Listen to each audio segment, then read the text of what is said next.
terang Tuhan memimpin kita kepada kasih dan persatuan. Dari firman Tuhan kita mengetahui bahwa Tuhan menghendaki agar kita mengasihinya dan mengasihi sesama kita. Dan Tuhan juga menghendaki agar kita hidup dalam persekutuan dengannya dan dengan sesama anak-anak Tuhan lainnya. Kalau kita harus menyimpulkan dengan singkat semua karakteristik mengenai kasih sejati, maka itu adalah tidak mementingkan diri sendiri. Kasih adalah kebalikan dari keegoisan. Kasih sejati bukan sekedar suatu perasaan, itu adalah karakter. Kasih sejati melakukan apa yang terbaik bagi orang lain. Kasih tidak mencari keuntungan sendiri. Kasih sabar menanggung segala sesuatu. Kasih sejati tidak mementingkan diri sendiri. Ia adalah pengikat yang menyempurnakan. Kolose 3 ayat 14 berkata, dan di atas semuanya itu, kenakanlah kasih sebagai pengikat yang mempersatukan dan menyempurnakan. Tuhan sangat mengerti akan hal-hal apa yang ada di dalam hidup kita yang dapat menyebabkan konflik sehingga tidak adanya persatuan. Tuhan akan menunjukkan hal-hal itu satu persatu menurut waktu yang dikehendakinya. Ia akan berbicara dengan jelas kepada kita dan menunjukkan dalam hal apa kita harus berubah dan bertobat. Mungkin Tuhan berbicara dengan menaruhkan kesan di hati kita, hal yang ini perlu diperbaiki, atau aku ingin agar engkau menunggu, atau sikapmu tidak benar terhadap orang itu, atau pendapatmu perlu diubah. Ketika Tuhan berbicara kepada kita mengenai sesuatu hal tersebut, Ia juga menyediakan kasih karunia-Nya guna menolong kita untuk menanggapi dengan benar akan apa yang sedang Ia minta dari kita. Kalau kita mau mentaati suara Tuhan, maka perubahan akan terjadi di dalam hati kita. Bahkan perubahan yang sangat dahsyat, yang kelihatannya mustahil terjadi dalam hati seorang manusia biasa. Ada sebuah kisah yang terjadi di Korea, di mana saat itu sedang terjadi perang dan pihak-pihak yang bertikai pun saling membunuh. Lalu di sebuah desa ada seorang pendeta yang memiliki seorang anak laki-laki yang mulai dewasa, yang sudah dipersiapkan untuk kelak menjadi pendeta seperti dirinya. Namun suatu malam ada grup pemberontak yang menyerang desa mereka dan membunuh anak laki-laki satu-satunya itu. Pendeta ini sangat berduka dan semua orang di desa mengetahui hal itu. Pendeta ini kemudian mencari dan mengejar pembunuh anaknya ke berbagai tempat. Selama berbulan-bulan ia tidak menyerah untuk memburu pembunuh anaknya tersebut. Dan akhirnya pada satu hari dia berhasil menemukan pembunuh anaknya itu. Pembunuhnya adalah seorang pemuda, di mana saat itu dia sedang mabuk dan hanya sendirian saja. Pendeta ini mempunyai kesempatan baik untuk membalaskan dendam atas kematian anaknya. Namun apakah yang dilakukannya? Dia langsung mendatangi pembunuh anaknya tersebut dan berkata kepadanya, "Engkau sudah membunuh anakku, anak laki-laki satu-satunya. Aku tidak punya anak lain lagi. Sudah cukup lama aku memburu engkau, dan hari ini aku berhasil menemukanmu." Mendengar itu semua, pembunuh anaknya tersebut menjadi sangat takut, karena dia yakin bahwa ia akan ditangkap, bahkan bisa jadi dibunuh. Tapi kemudian dia menjadi sangat heran ketika pendeta ini meneruskan ucapannya, "Mulai hari ini engkau harus ikut pulang bersamaku dan menjadi anakku." Pemuda ini tak dapat menolaknya. Ia berpikir ia ikut saja, dan kemudian dia akan melarikan diri. Pendeta tersebut benar-benar membawa pembunuh anaknya ini ke desanya, ke rumahnya, dan memperlakukannya seperti anaknya sendiri. Pendeta ini berbuat baik kepadanya, walau pemuda ini tidak layak menerimanya. Setelah beberapa lama, hati pemuda ini mulai menyadari bahwa pendeta ini benar-benar peduli kepadanya dan mengasihinya. pendeta ini pun kemudian menceritakan tentang kasih Yesus kepada pemuda tersebut. Dia menceritakan Tuhan Yesus yang sudah mati di kayu salib untuk mengampuni dosanya. Dan pendeta ini juga mengatakan bahwa dia juga sudah mengampuni dosa pemuda itu yang sudah membunuh anaknya. Ia kemudian berkata bahwa ia benar-benar mau mengangkat pemuda itu sebagai anaknya. Kasih yang begitu besar dari pendeta tersebut membuat hati pemuda itu yang tadinya keras mulai berubah. Lambat laun dia pun menjadi percaya kepada Tuhan Yesus. Beberapa tahun kemudian dia menyerahkan hidupnya untuk masuk sekolah Alkitab dan dididik menjadi pendeta seperti yang seharusnya terjadi pada anak kandung pendeta itu. Sungguh luar biasa. Hanya kasih Yesus yang dapat membuat pendeta itu mengampuni pembunuh anaknya dan bahkan mengangkatnya menjadi anaknya sendiri. Hanya kasih Yesus juga yang dapat mengubahkan hati seorang pembunuh menjadi seorang pendeta. Hanya kasih Yesus yang dapat mempersatukan pendeta dan pemuda pembunuh anaknya. Sebenarnya hal seperti ini adalah hal yang mustahil bagi pemikiran manusia.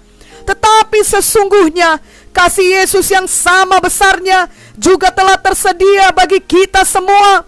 Namun kita harus mau menerima dan menanggapi kasih tersebut.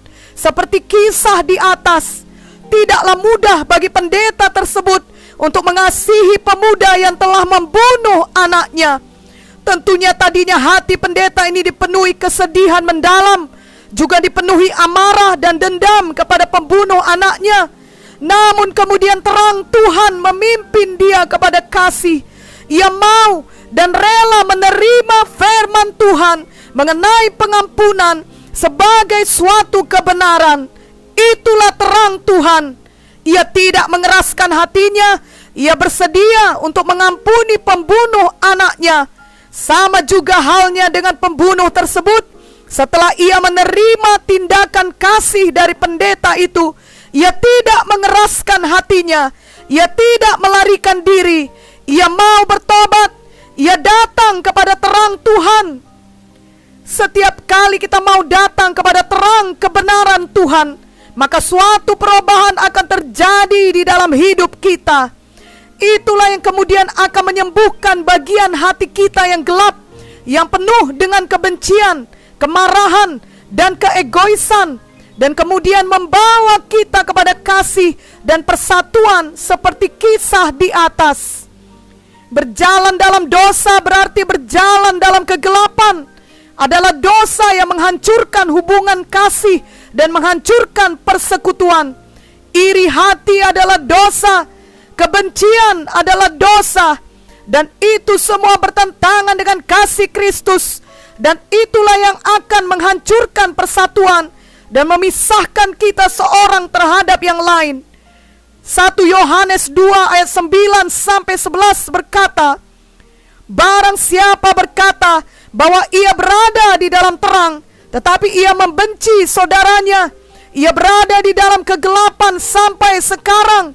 Barang siapa mengasihi saudaranya, ia tetap berada di dalam terang, dan di dalam dia tidak ada penyesatan.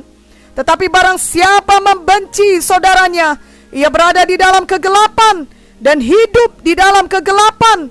Ia tidak tahu kemana ia pergi, karena kegelapan itu telah membutakan matanya. Seperti pendeta dalam kisah di atas yang mau datang kepada terang Tuhan, maka biarlah kita semua juga mau datang kepada terang Tuhan. Pendeta ini mempunyai alasan yang kuat untuk tetap membenci, dan secara manusiawi ia berhak untuk membalas setelah semua kesakitan yang dialaminya. Semua orang pun dapat mengerti bila ia marah dan hendak menuntut keadilan bagi pembunuh anaknya. Namun ia memilih untuk datang kepada terang Tuhan, dan itulah yang memimpinnya kepada kasih Tuhan, yang memulihkan hatinya, memulihkan hidupnya, dan akhirnya menyanggupkan dia untuk mengasihi pembunuh anaknya, dan bahkan memulihkan hidup pemuda tersebut. Betapa luar biasa terang Tuhan yang memimpin kepada kasih, kepada persatuan, kepada pemulihan sejati. Amin. Marilah kita membaca 1 Yohanes 1 ayat 5 sampai 7. Dan inilah berita yang telah kami dengar dari Dia dan yang kami sampaikan kepada kamu.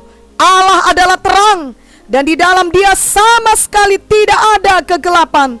Jika kita katakan bahwa kita beroleh persekutuan dengan Dia, namun kita hidup di dalam kegelapan, kita berdusta dan kita tidak melakukan kebenaran.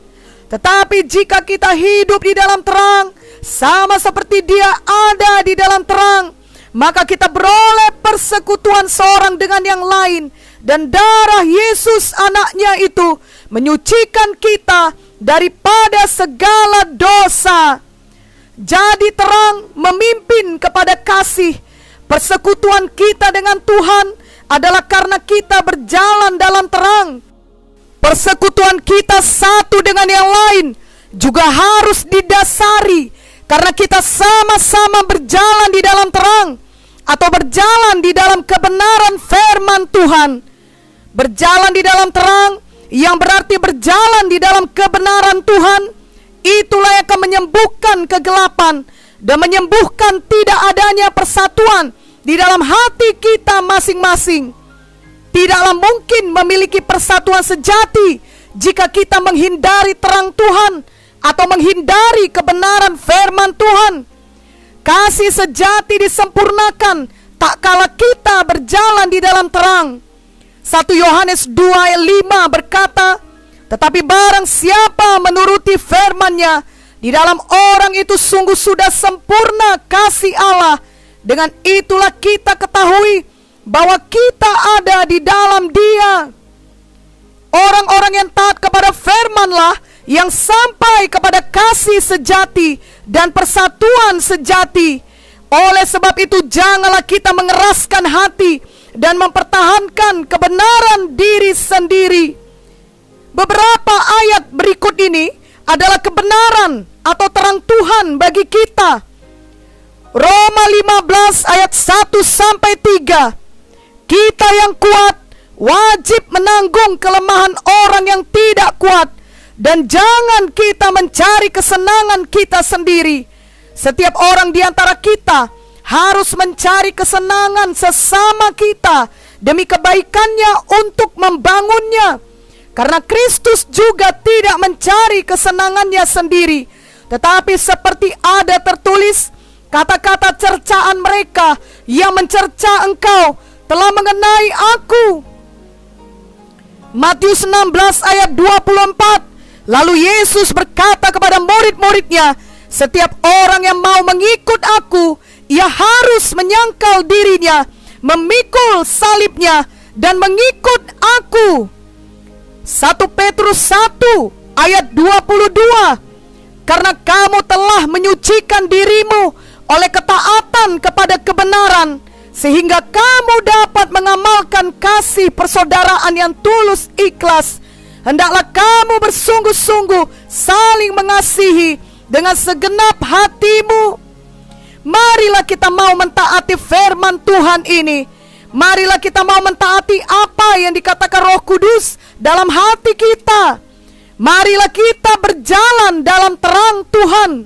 Terlebih-lebih dalam masa pandemi COVID-19 sekarang ini, betapa pentingnya kita mengetahui dan mengalami kebenaran firman Tuhan ini dan berjalan dalam terang. Marilah kita berjalan dalam kasih sejati dan persatuan sejati, sebagaimana yang dikehendaki Tuhan bagi kita semua anak-anaknya yang dikasihinya dengan kasihnya yang kekal selamanya. Amin.